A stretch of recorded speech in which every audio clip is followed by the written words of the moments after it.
A Guide to the Project Management Body of Knowledge, popularly known as the PMBOK Guide, is the global standard that defines the professional boundaries and the shared language of project management. In its 7th edition, this guide moved away from being a rigid manual of step-by-step instructions and transformed into a framework built on principles and performance. For a CAPM candidate, this means you are no longer just memorizing a list of inputs and outputs. You are learning how to think like a professional who can apply high-level values to any project, whether you are building a skyscraper or launching a local marketing campaign. Understanding these core concepts is essential because they form the philosophical DNA of the modern exam. One of the most significant shifts in this standard is the introduction of the 12 Principles of Project Management. These principles are the fundamental truths that guide the behavior of project professionals. They include concepts like stewardship, which means acting with integrity and care, team, which focuses on building a collaborative environment, and stakeholders, which emphasizes engaging those influenced by the work. Unlike the old process-based rules, these principles are meant to be universal. They apply regardless of whether your project is following a strict waterfall schedule or a fast-paced agile rhythm. They serve as a professional compass, ensuring that even when a project becomes complex or chaotic, the team remains focused on ethical and effective delivery. A major point of confusion for many new students is the belief that the 7th edition of the PMBOK Guide completely replaced the 6th edition, making all the old processes obsolete.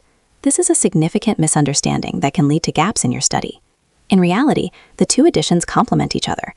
While the 6th edition focused heavily on the how, the specific tools and processes used to manage a project, the 7th edition focuses on the why and the what, the principles and the outcomes we are trying to achieve.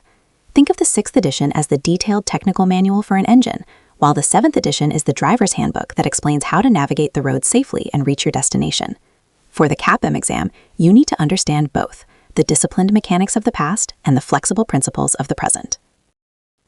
In addition to principles, the PMBOK 7 introduces 8 project performance domains. These are groups of related activities that are critical for the effective delivery of project outcomes.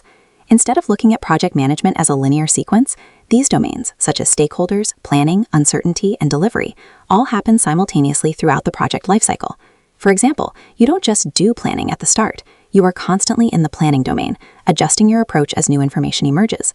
Similarly, the uncertainty domain requires you to monitor risks and opportunities from the day the project starts until the day it closes. This holistic view reflects the reality of modern work, where a project manager must keep multiple plates spinning at the same time. A central concept within this framework is the system for value delivery. This is the idea that projects do not exist in a vacuum. They are part of a larger organizational ecosystem designed to create value for customers and the business. In this system, portfolios, programs, and projects all work together to move an organization towards its strategic goals. As a CAPM certified associate, your role is to ensure that the specific work you are supporting actually contributes to this value. If a project is perfectly managed but delivers a product that no longer provides value to the organization, the system has failed. This focus on value over completion is a hallmark of the modern PMI perspective. Slide 6. Tailoring, adapting to your project's needs. Another vital PMBOK 7 concept you must master is tailoring. Because every project is unique, there is no such thing as a perfect management style that fits every situation.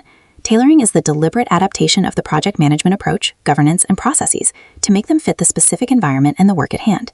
For example, a small team of 5 people working on a 2-week internal software update does not need the same level of formal documentation as a multinational team building a new international airport. By learning to tailor, you ensure that you are providing just enough management to be effective without creating unnecessary bureaucracy. We also need to distinguish between models, methods, and artifacts, which are the building blocks of the PMBOK 7 toolkit.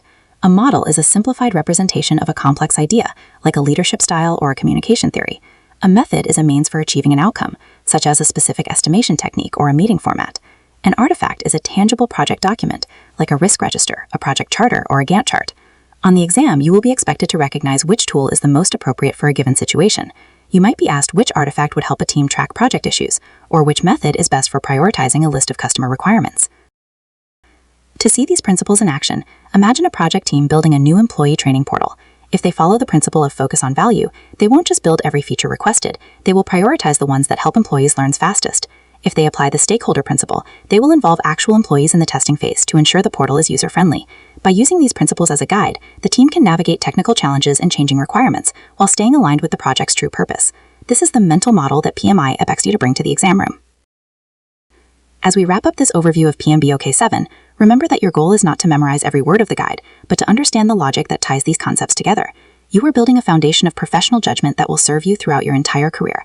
Now that you have a grasp of the philosophies and delivery modes of project management, it is time to turn our attention to your personal roadmap for success. In our next lecture, we will dive into the study strategy, common mistakes, and exam preparation tips that will help you turn this knowledge into a passing score on your very first try.